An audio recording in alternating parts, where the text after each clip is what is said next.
బుర్ర నిండా ఆశలు, ఇంటి నిండా కష్టాలు, పెరిగిన ధరలు, తరగని బాధలు, పాలవాడికి, నీళ్లవాడికి, రెంటుకి, కరెంటుకి, రేషన్కి, మందులకి, కూరలకి, కూతుళ్ళకి, అల్లుళ్ళకి, కొడుకులకి, చదువులకి, పండగలకి, పబ్బాలకి, శుభాలకి, అశుభాలకి, అన్నిటికీ ఖర్చు ఖర్చు ఖర్చు. తెల్లవారితే సమస్య, నోరు విప్పితే డబ్బు, అడుగు వేస్తే అప్పు, అన్నిటికీ సాకు 1వ తారీఖు. అది సర్వరోగ నివారిణి. 1వ తారీఖు అని 30 రోజులు ఎదురు చూస్తాను సార్. చివరికి అది ఇలా వచ్చి అలా వెళ్ళిపోతుంది. వరద బాధితులను ఆదుకోవడానికి హెలికాప్టర్ వచ్చి వెళ్ళిపోయినట్టు. 1వ తరగతి వాడికి 2వ తరగతి, 2వ తరగతి వాడికి 3వ తరగతి, ఇలా అన్ని తరగతులు వాళ్ళకి ఎదుగుదల ఉంటుంది. ఒక్క మధ్య తరగతి వాడికి మాత్రం ఎదుగుదల ఉండదు సార్.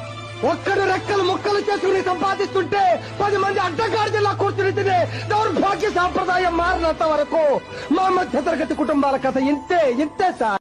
బుర్ర నిండా ఆశలు, ఇంటి నిండా కష్టాలు, పెరిగిన ధరలు.